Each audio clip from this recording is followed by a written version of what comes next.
It's always good to come your way on Sunday nights on Channel 1 TV with Scorecard. Now, the African Cup of Nations final is happening as we speak. It's in its final moment. Time added on, you could call it, and it's controversy galore.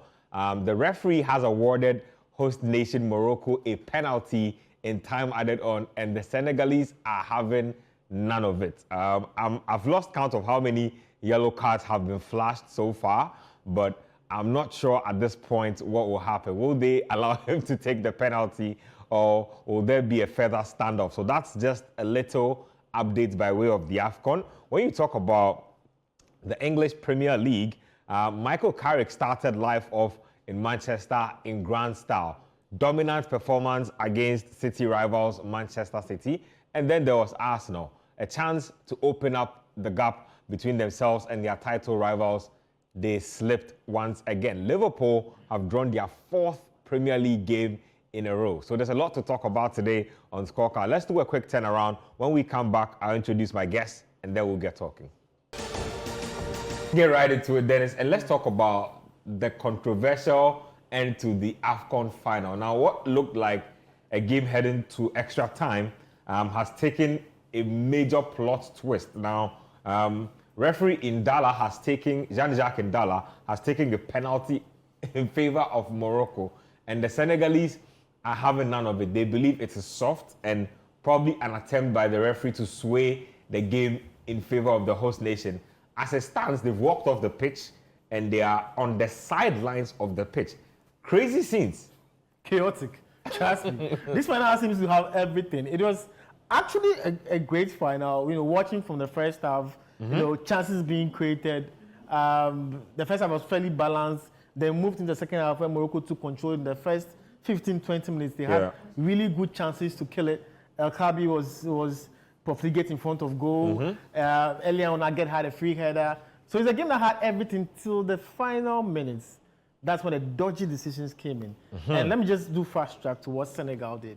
They had a goal in there. The referee said no. There was a push on Hakimi. Very slight. The contact is very minimal. And these are very marginal decisions. And these are the things that actually can sway the game onto the position. For me, personally, I think the Senegal goal should have stood. I don't think that push on Hakimi was enough to rule out that goal.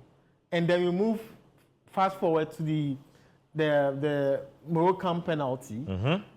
I'm yet to actually catch a glimpse of that situation, and so it doesn't look like it's those kind of decisions that is a 50-50 decision that probably may not be. You can't really actually say that this was actually a penalty, but the referee has taken it. Senegal doesn't want to give in, and it looks like a very chaotic situation. Yes, the last thing you expect from the opposition team is to walk off the field and just AFCON final. An AFCON final. And this is headline news already. That is headline. That is crazy. I don't think this has ever happened before. And this will be crazy. I want to see how this ends because the Senegalese actually believe that this is not a penalty, and they feel aggrieved. You know, and the interesting thing about it is that, you know, there's been this narrative about Morocco, the fact that it's been scripted for them. You know, people have felt that they've had certain decisions going their way. Too many of the decisions. And this could be another indictment. And I'm just wondering to see how this pans out. I think that Senegal are feeling extra hard done by because, like you said, they had a goal disallowed and a penalty taken in the final minutes. I mean, if you are scripting a manipulated game, it doesn't get any more black and white than that. And I feel like that might not be necessarily the case, but that looks like what is being painted. Kwasi, thoughts on that penalty decision and also the mini standoff that we have?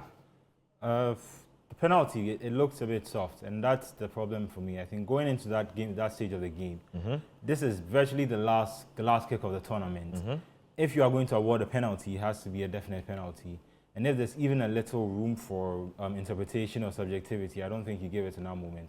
I can completely understand Senegal, because like you said, with the goal being disallowed, it's almost like everything is being orchestrated against them. And to them, it makes no difference. Whether they stay on the pitch or whether they go off the pitch, in their minds, everything has already been set up for them to lose. So they actually don't lose any advantage by walking off the pitch. How this is resolved, I can't even imagine. With the CAF president in the stands, This is such bad advertisement for CAF and African football, especially when Morocco had been posturing as the poster boy of the advancement of African football, and then all of a sudden this. But you see, I feel that I expect the referee to be smarter. In finals, there's a reason why specific referees are taken for certain games. Yeah. When the adrenaline is high, when the margins are very small, you'd have to leave. You shouldn't put yourself in a situation where there's a lot of dodgy situations, dodgy questions, and people will be asking, is this really? I just felt like he could have just let this go. I don't think there was enough in it to give make that it as a penalty. And you see, and I feel that for him in that situation, I feel like if you're not sure about it, don't give it. That is it. And I'm sure he wasn't sure. His assistants, I think they went to the VAR. Yeah. I mean, he went to the VAR, but there was so much pressure around him. All the Senegal players surrounded him, the officials were surrounded him under so much pressure. And the fact that he still came out with a decision in favor of Morocco. Because even though there were angry Senegal players around, I imagine how upset the whole stadium would be if he hadn't given a decision in that favor. And that's the worrying thing that we keep talking about. It looks like so many decisions throughout the tournament, they haven't necessarily been consistent. It looks like some decisions are given this way, and later when it's explained, it goes in a different way for another team. Yeah. Obviously, it seems to have been benefiting Morocco more than other teams based on home advantage. But just from the optics of it, looking at the narrative of the tournament, if Morocco, a team that has been portrayed as gaining unfair advantage from referees or from the people who are in charge of the game, get a last-minute contentious penalty to win it, there's no way in which you can't sell it as controversial. And that's just where I think the referee should have had a little discernment in the moment and realized that as much as I'm certain, I think this is what it is, based on the stakes, based on the level of the game that it is right now. I need to take more time or make sure that this decision that I'm giving is the right one. Controversy galore. I will give you updates on what has happened with that particular situation in a bit, as in when I have it. If the penalty has been taken, if they've scored the penalty, we'll let you know in a bit. But let's move it on and go on to some foreign stuff. And let's start off in England with the Manchester derby. Man United hosting Manchester City. The Michael Carrick interim era has started, and it started off pretty well. Let's get the highlights.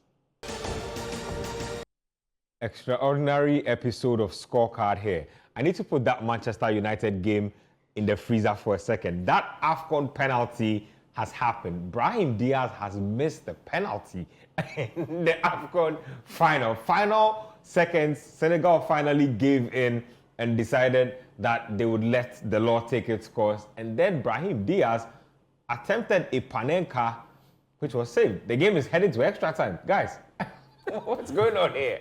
This is out. Oh my God! What is going on here? No, this is drama. This is drama. Listen, for Brahim to choose a Panenka, in such a decisive penalty situation, it's very curious. It baffles me, to be honest, because I've seen him take penalty kicks. How many times has he gone for a Panenka? I mean, not a lot, but I think the Panenka gives a little flourish. So it's the last kick of the AFCON. If he's able to send the keeper the wrong way with the Panenka, it's forever that winning moment. So I can understand why in the moment he tried to be a bit flashy. But I think you notice it with players. Enzo Lefebvre tried the same thing with Sunderland against Brentford the other day.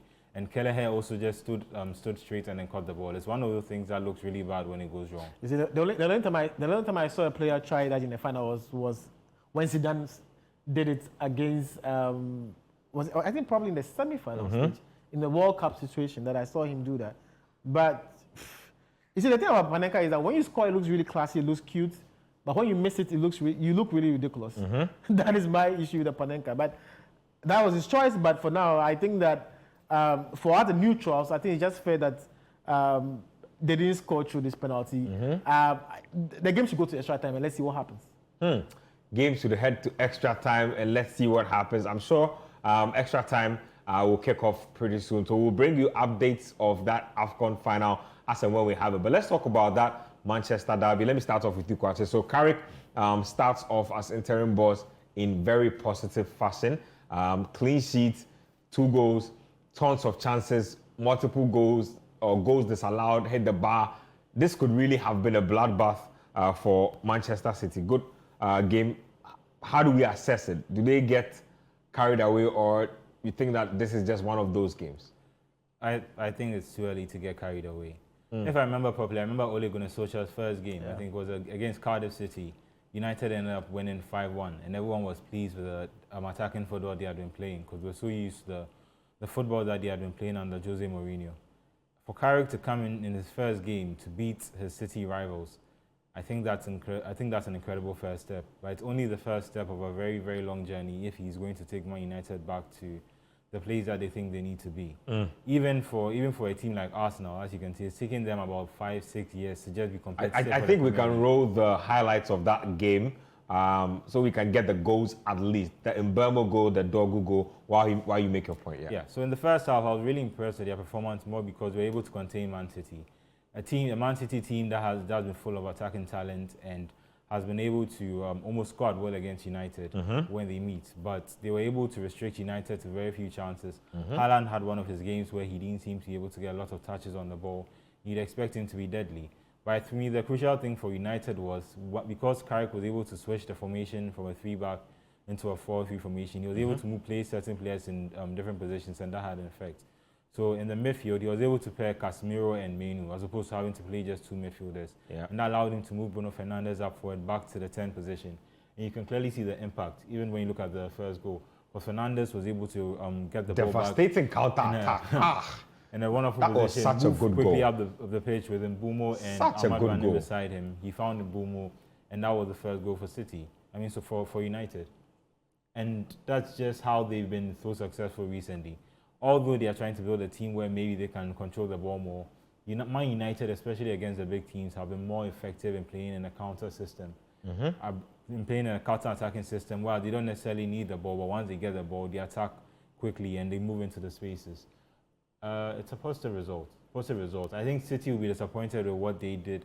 I would argue that City are probably tired because they are coming off 2 FA Cup games, playing in the FA Cup last week and playing in the a tiring first leg against Newcastle in the League Cup this week. City probably were more exhausted. That doesn't necessarily make an excuse for why they will perform against United. But United also have this thing where when they have a new manager come in, they have a fresh bounce, they have new ideas. There's also the effect of when Amorim left. Amorim didn't have a new manager bounce. He's the only guy who didn't have a new manager bounce. And probably that's why they ended up sacking. I don't remember Amorim having a new manager bounce, to be honest. No, but every other manager has except him. He was the exception to the rule. I get what you mean. Then there's quick thoughts on City. Worrying result for them. The quality of chances created, quality of finishing, quality of defending. They had to make a few changes to their team, but can't be an excuse. No, it can't be.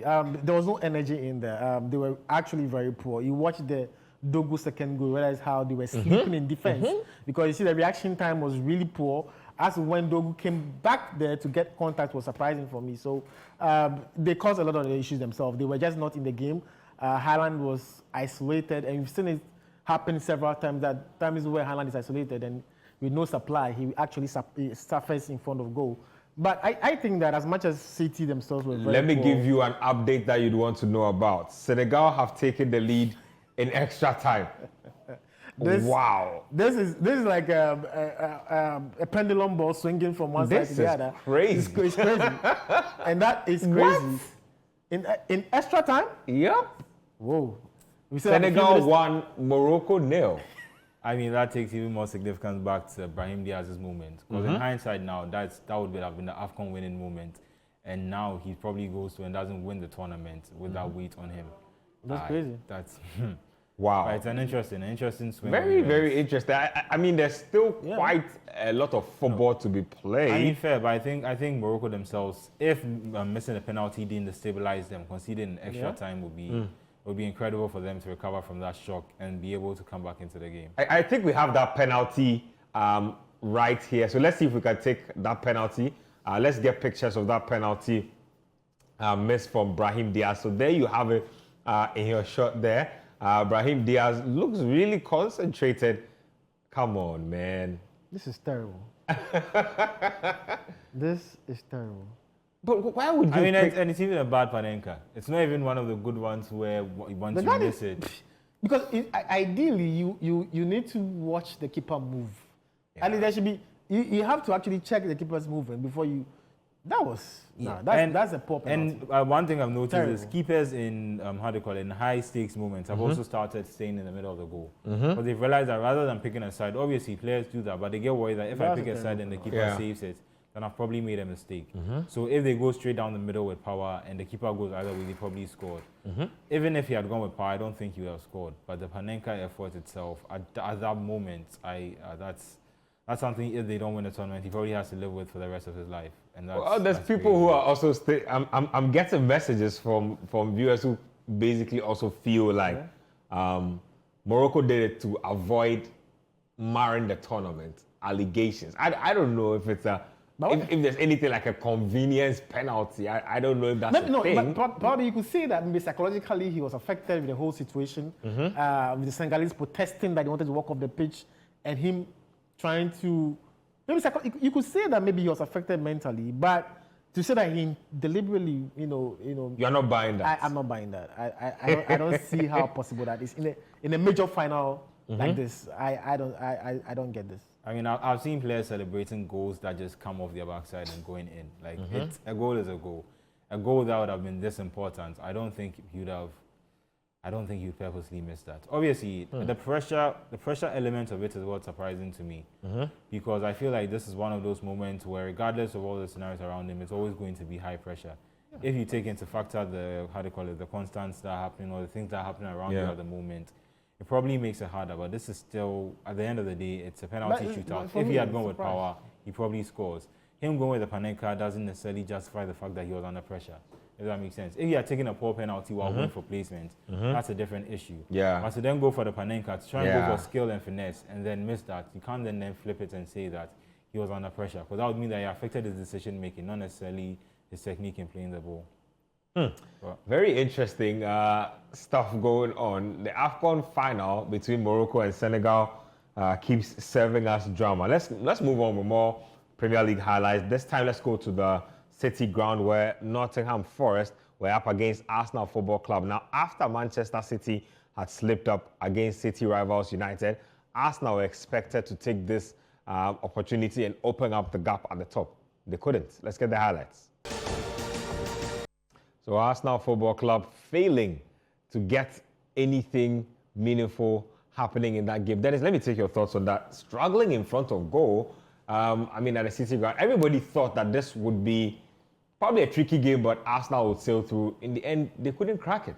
No, I feel it's a game they should have won. Basically, they created the chances, but they just couldn't take them.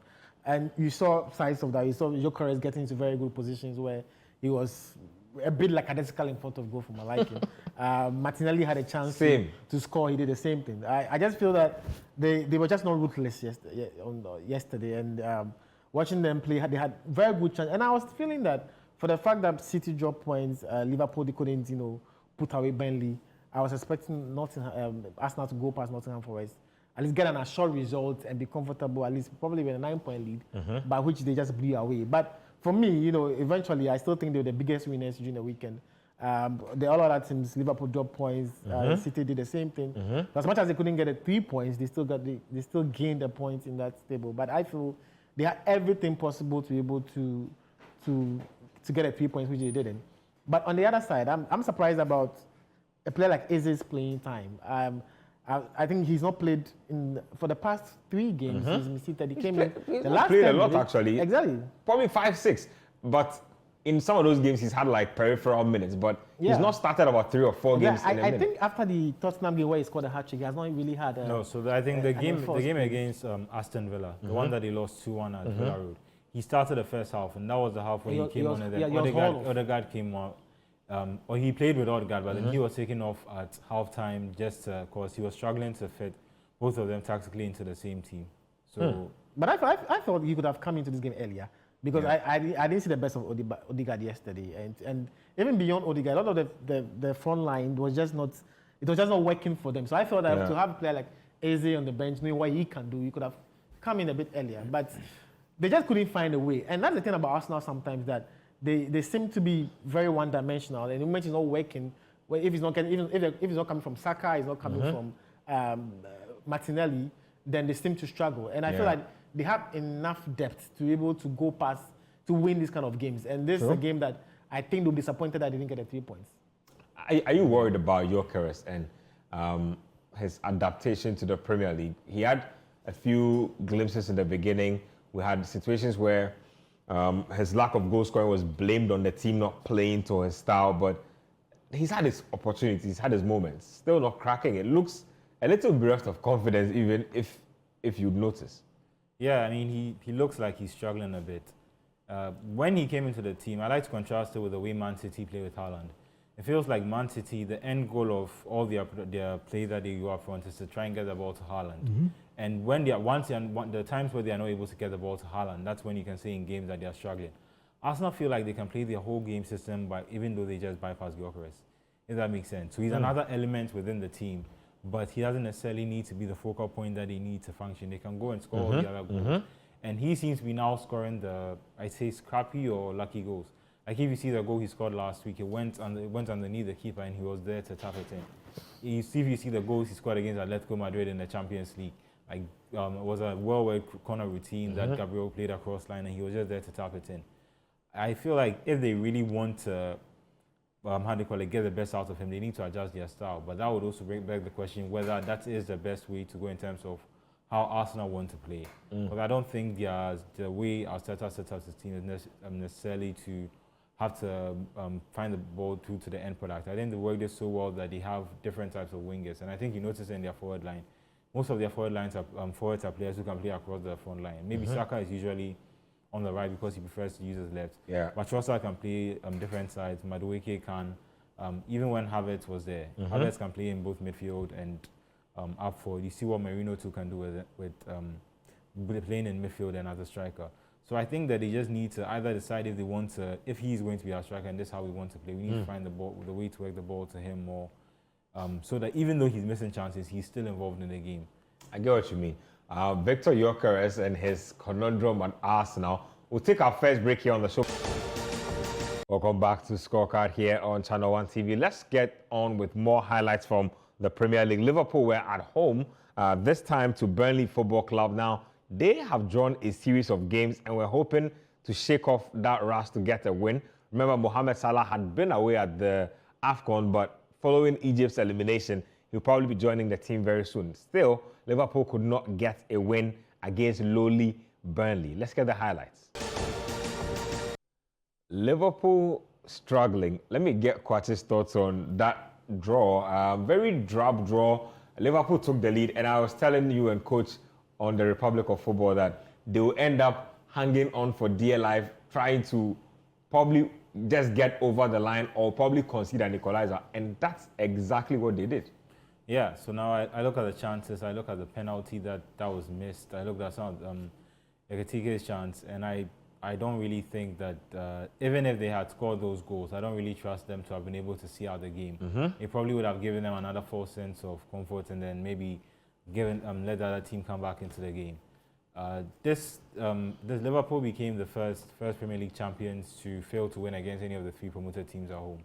So they've drawn with Leeds at home, they've drawn with Burnley at home. That's a very crazy stat. And this is a team that's supposed to be competing. Failed to win against any of the promoted teams at home. Yeah, and that's, wow. I think the standards for the season or the objectives for the season must have just been thrown out of the window after the poor run of form. Because it's hard to understand what exactly they still want to achieve this season. I don't know if it's necessarily still just Champions League qualification, because if it is, that would be a disappointment, especially to go from winning the league to now having to scrape Champions League football. Yeah, I think that would be a big disappointment in terms of the team. This is a performance that we've seen from Liverpool throughout, even against against Arsenal. They've had certain games like this where they don't look like they're going to create chances. They don't look like they are going to be able to break open up the opponent. The only positives I probably take from them is the form of it. Yep. Vert's first goal came at the Wolves game. So in the period in which Salah has been out, that's when he's also had his best run of form. I don't know how what that does for Arne Slot in his team selection, especially when he didn't seem keen on having Salah integrated into the team. So that's interesting. But I think that Vert coming into form for the team at this time is a very positive sign for them. And Ekitike too has been playing really well. But in terms of the season, I don't really know what else they want to achieve with the season now. I think the league title is gone, And sometimes when I see these performances, I start to think that maybe the Champions League too is gone as well. So it feels like they're just floating in there, hanging around, waiting for the end of the season. And I don't know how they got to this situation after spending nearly £1 million in the summer. That is crazy, Dennis. But I mean, just thinking about that. You see, this Liverpool narrative is interesting because I think prior to the season starting, they were one of the teams that were favorites to win because of the money that spent. Because there was Vitz coming in, there was Isak in there, and they felt like the core of the team was still there, and there were a lot of money on them to challenge for the title. But we've actually seen the opposite, non-coherence. You see, because how can't you blow away Burnley at home? With the kind of team you have. And with what Manuel was saying, that's even telling. So, failed to beat Burnley at home, failed to beat Leeds at home, failed to beat Sunderland at home. Yes. So it means that in such games, they're not able to score even enough to blow the teams away. So even days where they score, they still concede a lot of goals. Because we've seen them ship a lot of goals this season. The defense has not been as it's supposed to be. And even times where you expect them to score, at least probably you actually, this is home comfort. Against Burnley, with all due respect to Burnley, Liverpool shouldn't be struggling to go past Burnley at home. And that's the biggest indictment of it for me. So against Sunderland and Leeds, that was 0-0. And again, against, how do you call it, in this game, it was 1-1. So that means across the 3 games, Liverpool have only been able to score 1 goal.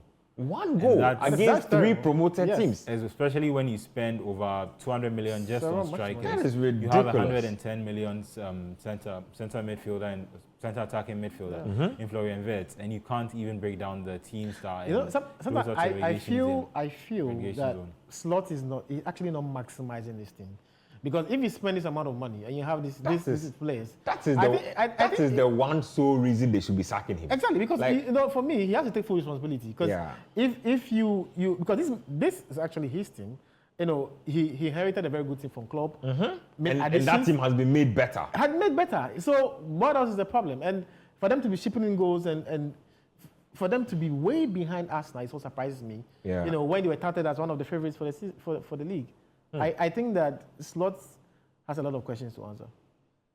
Just more thoughts on what the board is doing with him. Does this change the direction they want to go in with him? Salah is coming back from the AFCON. There's that as well. Like you already mentioned, is it a situation where they reintegrate him and move on from the little situation they had before he left for the AFCON?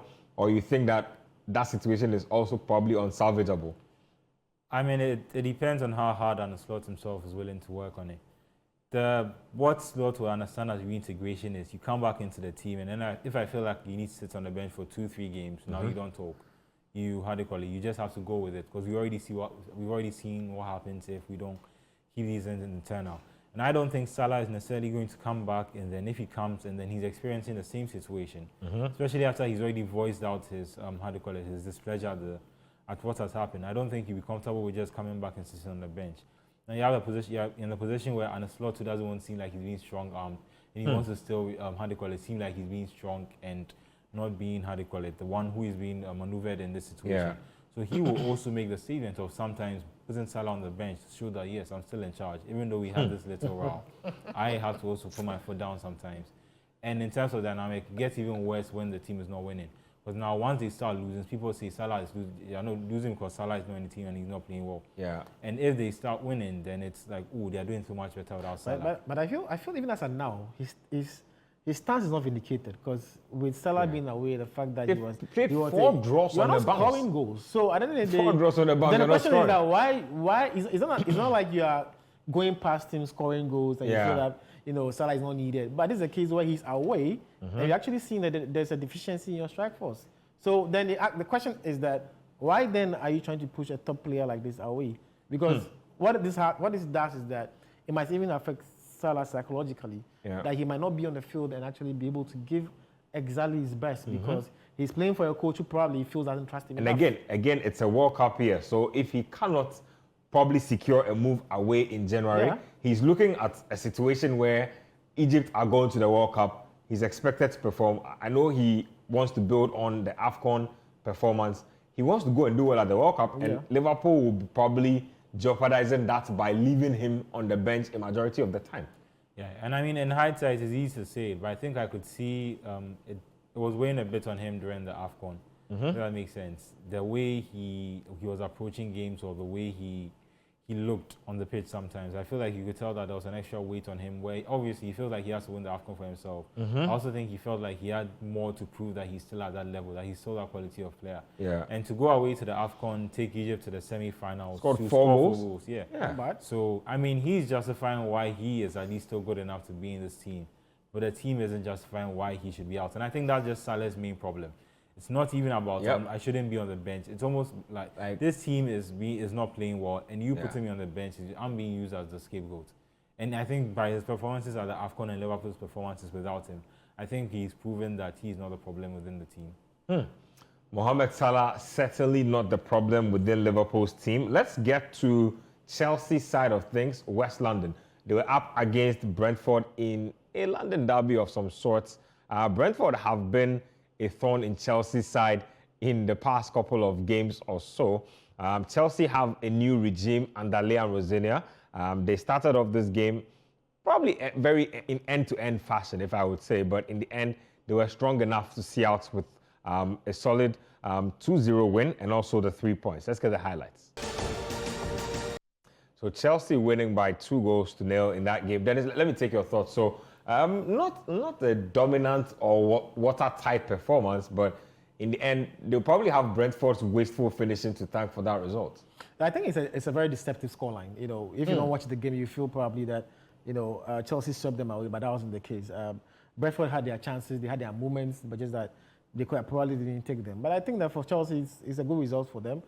They've always had difficulty in going past Brentford at Stamford Bridge. And the fact that they're able to do that this time around is a relief for them. But moving on, I think they have a new manager now. A bit of the new manager bounce, I didn't see a lot of it, but I just feel that they have a different manager who is different from what Maresca was. I think for Chelsea, what they'll be looking for is consistency. Is the fact that in recent times, the results have not been consistent. There have been very good wins against very strong teams, and then losing to the lower times. So it's very inconsistent. And I feel from the Chelsea viewpoint, it's about getting results consistently and trying to compete, at the highest level. But as to whether they can do that now, I don't think so. I feel that Chelsea's problem, some of the issues now is a bit of personal issues as well. I don't think that defense is reliable. I don't think that some of the players that are up front are players that can be relied on to compete at the highest level. They might have won the Not too premature, just their first season? No, but I'm saying that, you see, the thing about Chelsea is that there's a bit of distortion. I feel that the owners themselves seem to be very confused about how they want to manage football. And I feel that there was this, they made us believe that they're going towards a certain direction, getting young players there and grooming them, making them better. But you see, if you're a team that who wants to compete for titles, you have to be very consistent about your direction. And we've seen players come in and being sold at the end of the day, because we had 6 months, some players are gone. It doesn't make any sense. And I've mentioned that this Chelsea team is not so bad. I just feel that it just needs a bit of tweak. And I think there are a lot of young players in there, and with a few experienced lads in this team, they can actually compete for this title. But until those things are done, until Chelsea gets in a bit of experience to mix with the youth, you can't get all these guys coming together and thinking that they can go and win a title. No. I still have a problem with the goalkeeper they have imposed. I think Sanchez has shown improvement in recent times, but as to whether it's a goalkeeper that Chelsea can rely on. Sanchez is a streaky goalkeeper. So he can be very good over a streak, and then he will be very bad over a stretch as well. You never know what to expect from him. And in some of the games that have happened, you've seen Fofana play very well, but the thing about Fofana is that he's not durable. So you always need somebody in there who will partner him sometimes. But some of the defenders you've seen, Tosin has been horrible. A few other, Benasheli have been inconsistent. So you've not seen that consistency for some of the defenders. And in midfield, Caicedo has been top notch. Enzo Fernandez has come good. But in that front line, that's what the problem is. And I've mentioned that João Pedro coming in was never an upgrade for Nicolas Jackson. I don't think Delap was an upgrade on Nicolas Jackson. I said that as much as Nicolas Jackson was prolific and wasteful, I think that if Chelsea wanted to make a change, they could have still got somebody who was better than him. But I don't see how these two players are upgrades on him. So there are a lot of issues that Chelsea probably would have to sort out in the summer. I think that January comes too soon. And I feel that with this particular team, they still have what it takes to compete for the top 4. That I think Liam, as smart as he is, he just has to be very pragmatic and play to the strength of the team. I've always mentioned that it's sometimes just about doing the basics, yeah? I feel a lot of the coaches that come in now want to be very rigid on tactics and how they want to play. And that's what caused Amorim for instance. Yeah. You can't play in a certain way when you don't have the quality to match it. Coaches are more overly fixated on philosophies than winning games. I don't understand, because when you have certain materials, it always depends on what you have. And if you don't have the quality, the kind of players you need to play that system, just accept and adapt to the situation so you get what you have. But you have managers who want to be rigid and play, this is how I want to play. And you could see, at Man United, Amorim was actually underperforming because he was not maximizing what he had. Yeah. And I think at Chelsea, there are times I felt Maresca was doing a bit of the same, even though I think he did really decently in West. So I think that Liam Rosino has to be a bit smarter and tries to play to the best of this team, at least to keep them in the top 4 and be a little more consistent. Your thoughts on them, and then just quickly touch on Brentford's striking situation before we take our break. Chelsea will be looking to probably get back into continue to be in the Champions League this season, and their recruitments. My problem with the thing is I feel like the more you constantly keep changing the parts, it's no longer the same thing. Does that make sense? Like if I had a car and I stripped it down and all I left was with the steering wheel and the engine, and then I put a whole new set of parts on it, is it really the same car? And I feel like that's what Chelsea keep doing. Like they keep stripping the team down, putting new players in, and then they expect it to perform at the same level that it was before before they made all the changes to it. And that's what the struggle is. Now that they have a new manager in, I think they just need to back him with his vision, let him get players. And I've spoken about this, I think with young players, there's almost like there's a peak period in which you can achieve something with a certain team. You see it even with Guardiola, even at Man City, you can say that he's had 2 cycles. The initial cycle with, David Silva, De Bruyne, and then you have the Rodri cycle. When it comes to recruitment, there's always a limited amount of time that you can get success from a team. And I feel like for Chelsea to have the best chance of success, they can't keep constantly changing manager, not just players, but now manager every year. Now we're in the 3rd season where they've they switched their manager. Especially, I don't think either managers were sacked for underperforming. Pochettino didn't underperform. He actually ended the season quite well. And Maresca's, was able to win trophies. Well. So it looks like whatever they are trying to achieve is not necessarily consistent with what they are looking for on the football pitch, which I think is worrying for them. In terms of Brentford, I think this is just one of those results. Obviously, they were very unlucky. They had a lot of chances to win the game. But they were just unlucky not to win this game. But they've already done enough this season that this season can be considered a success for them, especially now coming onto a different manager. Igor Thiago has been good, and like I keep saying, he's on the production line of all these former Brentford strikers who have been who have lived up to it, from Ivan Toney to Mbeumo and Wissa, going all the way back to Ollie Watkins. So I think with Brentford in particular, I think you just need to credit their recruitment and the faith that they've shown. Because Frank was also an assistant coach to Dean Smith before he was then promoted and became their coach. And they seem to have repeated the trick with Keith Andrews, and they don't seem to have been unfazed by it in any way. It's a credit to the structure that's around the whole club. Brilliant stuff there from Brentford Football Club. Hopefully they can keep climbing the table. But the big news is that the AFCON final has ended, and Senegal's Teranga Lions are champions of Africa for a 2nd time only in their history. Heartbreak for Morocco. We're hoping to host and win. Senegal were having none of it. Let's take a break here. When we come back, we'll get into the final phase of that AFCON final, and then I'll take you to some other highlights as well. Stay with us here on Scorecard. Welcome back to Scorecard here on Channel 1 TV. And Papa Gué's strike gives Senegal the AFCON trophy. Done and dusted for Senegal. AFCON number 2 in the bag. Yeah, in the most incredible of circumstances. I mean, I can't even imagine what if I feel like being brought back to life, literally, for Senegal. And yeah, I think they deserve it. They have been one of the best teams of the tournament so far. I think the world wouldn't have ended, but there would have been a lot of unrest if Morocco had won the AFCON they were hosting by last minute contentious penalty. So in the end, I think this narrative comes out better for the tournament as a whole. If that makes sense. I was comparing Brahim Diaz's penalty to Asamoah Giants, and I think it's slightly, in terms of significance for the nation. I think this one is going to head just a bit more. Obviously, there will always be more AFCON opportunities. There's one 2027, 2028. Yeah. They'll have more opportunities to win an AFCON. But to host and win an AFCON, I don't think that feeling would have been special. And it's unfortunate for Morocco that I can't even imagine what Senegal feel like in a stadium now. Yeah. With all the... I would feel a little threatened. It must be pretty hostile, especially with what happened to the Senegal players regarding their team hotel and all that. There's been a lot of tension around the game, and I don't know how much this is going to contribute or what else is going to happen after this, if this is not the final note in the story. Yeah, but for Senegal, just a thrilling way to win a final. Then is this AFCON has had it all. Yeah. Great goals, expanded version, great stadia, controversial officiating, and then a plot twist final. Host nation not winning. Really crazy story. Yeah, I think I've really enjoyed this. AFCON has been great. I think it's produced the most goals, if I'm not wrong. I think 121 goals basically, and it's been very fluid. You know, comparing to those other AFCONs where the ball is always in the air, this time around, we had a sequence of passes, nice football, and all of that. But for Morocco, yeah, it's disappointing. I was a bit sympathetic towards them because I felt like 49 years drought.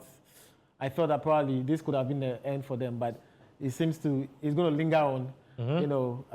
Just like how the Ghana drought is also going. So, unfortunately, they couldn't do it. But I feel, putting the lens down to the game itself, I think Senegal started the game strongly, but Morocco had their chances. And I feel in the final like this, where the margins are very close, it's about who takes the opportunities. Because in that second half, the first 10 minutes of the second half, I think Morocco had very good chances. El Kabi had a good chance to take the lead. There was another chance that came. Wasted their opportunities. They wasted their opportunities. I thought Senegal just punished them. And that is what it has to do. It has to do with efficiency. It has to be being effective in the final. You have to take your chances. And that's what Morocco refused to do. They had a penalty, a very controversial penalty in that last minute of the second half, which they should have taken. Unfortunately, Brahim Diaz didn't take notes of the Real Madrid curse that is on them. So he went to take the risk and actually couldn't take the penalty. I thought he could have got for an assured style of taking the penalty. Yeah. Since it's a big occasion, an AFCON final, he decided to go for the Panenka. It didn't work out. So Senegal came back strongly and scored. I think that they've been a powerful team, to be honest. And the thing I like about Senegal is that they seem to have a lot of depth. Even a situation where their captain was not available for this game, he was suspended. They had a few injuries. They seem to have a very strong team, and I think that players like Mbaye coming in, have a feeling of the AFCON win, puts them in a very good stride. Lamine Camara is one great talent for the future. And he did very well coming in. He won the AFCON Youth Tournament, earlier. And don't forget they won the Youth Champions under 20 level. So it's been great. And for me, what this AFCON has shown me is that is projected teams that are serious. Facts. Morocco, the two teams that made it to the final are probably the two teams that have invested most in their football in the last 10 years. And that is, and you see it in their youth. I think Morocco won the under 20 youth tournament. All the tournaments that have not been won by Senegal have been won by Morocco. Exactly. In their calendar year, literally everything. If you think about it. It's basically evidence of showing that if you take your football serious, you're gonna have the results. And they have actually shown us that they're actually the top two teams in Africa in terms of the world ranking. So it's just hard luck on Morocco. I think that they've done well in the tournament. Beyond, I've heard a lot of people say that there have been issues about referees, but we have to be fair with them. I think they've played well. I think Diaz has scored 55 goals. They've had very good games. They've shown character. They hosted the tournament pretty well. They had very solid defense tournament too. All tournament too. So I think they're basically the best two teams. This is just the first goal they've considered from open play from Ryan. Because I think the other one was penalty. And they have a fantastic goalkeeper, Bono, who today showed class again, showing that he's one of the best goalkeepers on the African continent. So I think congratulations to Senegal. I think they deserve it. They've shown that they're a very complete, powerful team. Morocco lost, but I think kudos to the two teams. Kudos to the two teams indeed. Let's move it on And let's do more highlights, this time to troubled Tottenham. They were up at home against West Ham United. They cannot just seem to win at home. It's been problematic for them all season. Thomas Frank has been spoken about as one of the managers to probably get the boot next in the Premier League. Will it happen? Will it not happen? Let's get the highlights of that game. And Spurs look like they are in a lot of trouble. Manuel, let me start off with you on this one. So 2-1 defeat at home to a struggling West Ham team that are thinking of sacking their own manager. That just tells you how bad Spurs have been. Yeah, they've not been convincing. They started the season quite well, but as the season has progressed, I think they've regressed back to how they were looking last season, looking very confused sometimes on the pitch. They don't look like they have as much structure, which was one of the things Thomas Frank was supposed to come in and give them under instead of under Ange. With both managers, there's a very we're talking about the very be careful what you wish for. I wonder if Spurs are in the same boat, because as much as Ange wasn't necessarily the most defensively minded, and people are trying to forget that during the season, I think he consciously made a point when he lost his entire defense that there's no point competing in the league. He started resting and playing kids in the Premier League and using his more experienced players in the Europa League. But at the end of the day, it meant that his Premier League form made it look like he had a really bad season, whereas he had just kind of prioritized. He lost 22 games or something crazy. Yeah, he lost 22 league games and they finished 17th. I think at any level, it's very difficult to justify why you should still be in your job. But he also won them their first trophy in how many years? Their first ever European trophy. And I don't think people give him enough credit for for doing that. Let me take your thoughts on that. Same thing. I mean, that situation has gotten out of hand. Yes, the injuries have come, but that's why you are the manager. You are expected to earn your money by making do with what you have. Actually, I'm surprised he's still in the job, to be honest. Looking at how owners seem to lack patience in recent times. You've seen Amorim go, you've seen Maresca walk out, you've seen Alonso left Real Madrid, and all of those. And to see how struggling Spurs are and seeing that Thomas Frank is still in the job actually surprises me, because he's not worked out, to be honest. He's not worked out. Even when he had the players fit, they struggle to win games at home. And that's the problem, that you're not winning games in your home ground. And how do you get the fans to get behind you?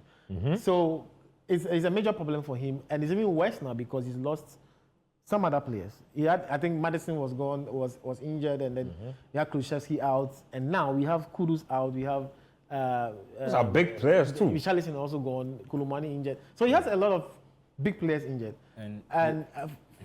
I'll just point out that, so if you look back through his top scorers from last season, so Maddison, Son, Brennan Johnson, all of them, like all the goals have literally walked out to the team as captain, and they've been replaced by players who are not as consistent at all. Kulumani has only scored against his parent club, PSG, in one Champions League game. He has not, and that's the person who's supposed to be leading the line. Goodness. It took Javi Simons 17 games to get his first goals for Spurs. Yeah. So for him to be losing all the players who are scoring goals for him, they lost Harry Kane to a season. Kudus was getting goals for them. Getting goals for him. Richarlison himself is quite streaky, but to lose all the goals and not be able to bring in anyone with experience, and having to rely on kids like Bergwall and Archie Gray and Odobert. But the recruitment has been poor as well. Very. And that is where my issue was, that you had a lot of players injured. You know that we had issues in the team, and then I didn't see a lot of proactivity in the transfer market. They dragged on, kept on waiting for. They were trying to sign Eze for several weeks and lost out on him, and then they had to bring in Xavi Simons. So I feel that is where some of the issues I was coming from. That they didn't do well in the transfer market. They knew the issues. They knew they overpaid for players exactly, and they knew where the weaknesses were, but they couldn't fill them. And beyond that, I think is the reason why they are struggling. That Thomas Frank is also struggling to find his feet, and we also have a team that doesn't look coordinated at all. Yeah, but off the field, so I think Spurs they've made some very strange decisions. So they're, like you said, during the off season, they had a lot of long and speculated transfers, and then they got rid of Daniel Levy. Yep. and he hasn't been able to make it. Now we're in January, and it looks like their director of football, Fabio Paratici, it looks like he's leaving to Fiorentina. And this is the same guy who they had to wait for after he was given a ban by Italian football for about 2-3 years. I remember. They stuck by him up to this point, and then Just for him to leave again. It's very strange. And I see the Lewis family are trying to use a different model in running the club. So now they are more hands-on rather than using a representative like the way they did with Daniel Levy. But that means that you have people who are not necessarily as experienced with football decisions now coming to the fore and making the big football decisions. And at a level like the Premier League, you make a few 1-2 wrong decisions, you stay down the table. Before you realize you are battling relegation, you are not making as much money. And it happened with Leicester City. Like Leicester are not as big as Tottenham, but Leicester had achieved more than Tottenham did in the last 10 years. They won the Premier League. They won an FA Cup. They made it to the Champions League. There were even some years where they missed out on Champions League qualification by the last game, by the last day. They made a few wrong decisions when they got rid of Rodgers and 1 or 2 things, and now they're a championship team.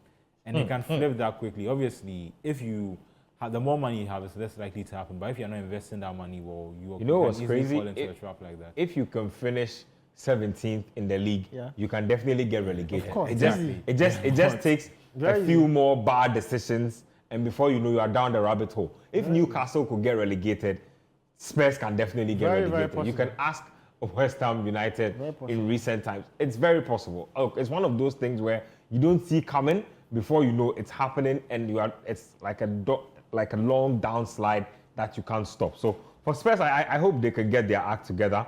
Let me read a few messages before we give you the PL table. So this one here is from Gershon from Teshi. Says that this is God at play. Before the penalty kick, I said God would vindicate Senegal, and it happened. I love Morocco, but not in this manner. Ibrahim from Yendi says that, good evening, Ben and team. I pray Senegal win the tournament, and that's exactly what they did. This one says that the Panenka was obviously deliberate for fair play. Well, if it wasn't scripted, then Senegal's players would have praised their keeper. Mendy saved the penalty, but I felt Diaz did it intentionally because this AFCON would have been filled with allegations about it being skewed in Morocco's favor. So no, but I mean, a lot of that coming on that issue. If I was Morocco, I would miss the penalty, fine, but then I'd be given a free goal in normal time. If we're scripting the final let me miss the penalty. Someone randomly passes to Diaz, and then he scores, and then we still win the penalty. Because at the end of the day, this is as much, and that's what we're going to see. It's a controversial penalty, not necessarily because of the foul, because of the consistency in officiating throughout the tournament. So if this had been from the start of the first game, you see that if you post someone in the box from a set piece, it's going to be given as a corner or it's going to be given as a penalty. It would have affected the way the other games would have gone. But you can't just suddenly get to the last moment and then make this happen. So then that's where the controversy comes in. I think it should have been a penalty regardless. And I don't know any team that does not score a winning penalty to win the tournament. No. Crazy. But Senegal won't mind. They will go home to a parade, I'm sure. Let's get to the Premier League table. Let me show you what's happening, where your team is, who's battling relegation, who's pushing for the title. We have the table there in our shot. Arsenal on 50 points after 22 matches played. Manchester City 43. Aston Villa also failing to win on 43 points as well. Liverpool completing the top 4. You have United, Chelsea, Brentford in that order. Sunderland, Everton also coming through to complete the first half of the table. When you flip the table around and go to the second half, there you have it. Fulham, Brighton, Palace, Bournemouth, Leeds, and there you have the dreaded line over the West Ham, Burnley, and I believe Wolves, yes, in that particular position. Wolves have been terrible. They look a little decent these days, but probably not enough to lift them. Yeah, not enough to lift them off that bottom place. Let's get to some other stuff in Spain, and let's get that Real Madrid versus Levante game. Very controversial game again, in my opinion. Real Madrid are really struggling, but this was one of those results that probably give them some respite in what's been a terrible past couple of weeks. Let's get the highlights. So Real Madrid there getting a 2-0 victory. Then it's trouble in Madrid. Some way, somehow they managed to get a win this week. This is relief, just relief for them. Because it's been turbulent in recent weeks. Losing the Super Copa to Barcelona and then losing to a Division 2 side, Albacete, in midweek. That was Getting shocking. dumped out to the Copa del Rey. And when that happened, I asked myself, what happened to the new manager bounce in that situation? It didn't work out at all. But Real Madrid it's been difficult. And even in this game, there was a lot of controversy. A section of the crowd were booing Vinicius and Bellingham at different stages of the game. The question was, why were they the ones that were scapegoated? But there's this narrative that they are the ones who killed Xabi Alonso. Yeah, they didn't fully support Alonso during his time. And there are a lot of stories in the Marca reports, a lot of things. So it's just been, chaotic moments. And I feel that Abelard has a big job on his hand. He has to get this team playing. And I think the only good thing in all of this is the fact that Barcelona themselves dropped points today, minimizing the gap to just a point. So they just have to come out of this. I feel that Real Madrid they've been decent, but they've struggled in certain matches. And that is the thing. Yeah. The team has lacked balance at times. And that midfield area for me still remains a problem. I just feel that there's not... You have a lot of good midfielders in there. Tchouaméni, Bellingham, you have Camavinga, but they seem not to have that calm head in that midfield that controls the midfield in that game, in these difficult games. And that is something that they have to find a way to solve. I think Alonso himself tried to find a way to push the team, but I think there was resistance. Yep. They didn't want to be coached. There was obvious resistance. And it's always been a thing about Real Madrid. This is not the first time this is happening. It's happened time and time again that you've got coaches who have ideas, they have this plan, but the Real Madrid they don't want to be pushed.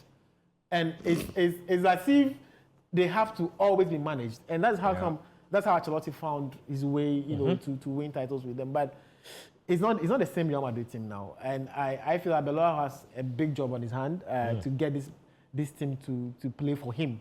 And that is the key point. If the moment you don't get them to play and be on your side, it's always difficult. Because most of the complaints that the players seem to have too much power.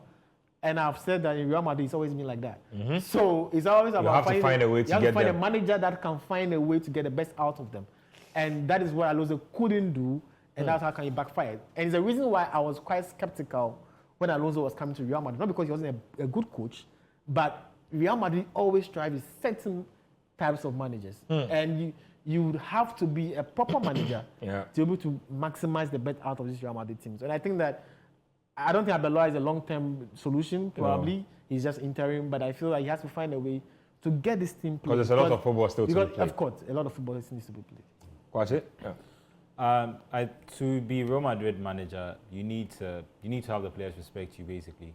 And I think that if you look at the managers that have been successful there, Zidane, Ancelotti, Vicente Del Bosque, they are certain men, very no-nonsense men. Maybe Mourinho to an extent, won a title. Mourinho, got 100 points with Real Madrid. These are managers who, do not need your validation, if that makes sense. They don't need you to, they already know how good they are and they have the success to back them. So it's not a matter of whether you listen to them or not. If you listen to them, you're part of the team. If you don't listen to them, they'll find players who will. Players who are devoted and will run through mountains for them. But Real Madrid, the problem that's coming out, I think Abelard, if it wasn't his first game against us in midweek in the Copa del Rey and he had lost that game, I think he would have been sacked. It's just unfortunate that they have made a decision to stick with him until the end of the season, and this looks like the first bump on a road with many bumps. Real Madrid have brought in Mbappe.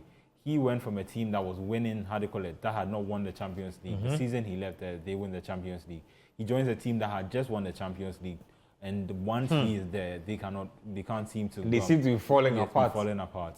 And at some point, you need to wonder whether that investment and whether the investment in so many of these players, whether it's paying off for them.